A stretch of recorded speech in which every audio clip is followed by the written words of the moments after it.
शुक्रवार बहुचर्चित कॅप्टन खरातच्या केसमधील आरोपी असलेला मिलिंद दादासाहेब बनकर याला कोर्टासमोर हजर करण्यात आलं। 7 तारखेपर्यंत मिलिंद पोलीस कस्टडीत होता। 4 दिवस पोलीस कस्टडीतला मुक्काम मिलिंद बनकर याचा संपला। या 4 दिवसामध्ये शिर्डी पोलीस SIT यांनी मिलिंदची सखोल चौकशी केली। या चौकशीत नेमकं काय झालं, मिलिंदला आता जामीन मिळणार का, न्यायालयीन कस्टडी त्याची किती दिवस असणार आहे, याबाबत कोर्टामध्ये वेगवेगळ्या चर्चा होत्या। तशाच राहाता शहर आणि तालुक्यात देखील चर्चा होत्या। कोर्टासमोर मिलिंदला हजर केला असता ग्रे रंगाचा टी-शर्ट, ग्रे रंगाची पॅन्ट या वेशात त्याला आणि कॅप्टन भोंदूबाबा खरात या दोघांना एकाच वेळी न्यायाधीश भराड यांच्या दालनात हजर करण्यात आलं। न्यायालयामध्ये यावेळी प्रचंड गर्दी होती। वकिलांसह बग्यांची किंवा इतरांची देखील त्या ठिकाणी उपस्थिती यासाठी होती की नेमका निकाल काय लागतोय, मिलिंदला पोलीस कस्टडी वाढून मिळते का। परंतु आल्यानंतर साधारण 3 ते 4 मिनिटातच मिलिंद बनकर याला न्यायाधीशांनी न्यायालयीन कस्टडी सुनावली। न्यायालयीन कस्टडी सुनावली याचा अर्थ मिलिंद दादासाहेब बनकर याचा जामिनाचा मार्ग लवकरच मोकळा होणार आहे। आता पोलीस त्याची चौकशी करू शकत नाही, परंतु या 4 दिवसात पोलिसांनी जो तपास केला आहे, जी माहिती घेतली, सूत्रांच्या माहितीनुसार आता याच प्रकरणामध्ये अरविंद बावके यालासुद्धा अटक होऊ शकते।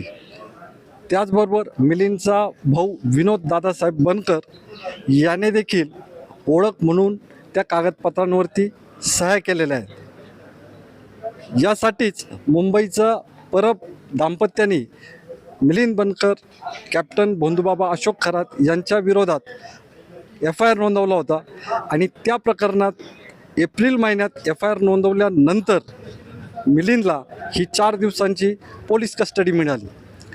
एकंदरीतच जाणकारांच्या मते मिलिंदला आता जामीन मिळू शकतो, परंतु अरविंद बावके आणि त्याचा भाऊ विनोद यांना तपासासाठी पोलीस ताब्यात घेऊ शकतात।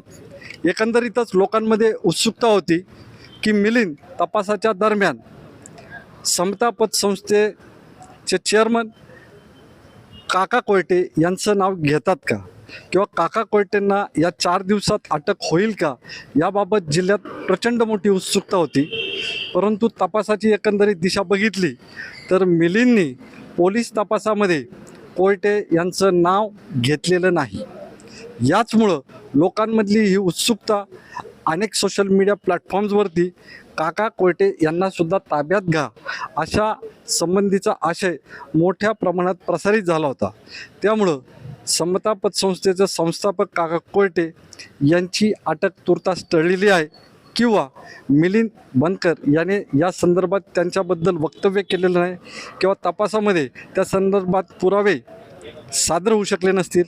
त्यामुळं आता काका कोयटेंची अटक तर दूरचा विषय, परंतु मिलिंद बनकर याच्या जामिनाचा मार्ग मोकळा झालेला आहे। ॲडव्होकेट रामनाथ पाटील सदाफळसह प्राध्यापक डॉक्टर जयंत गायकवाड, राहाता न्यायालय, राहाता।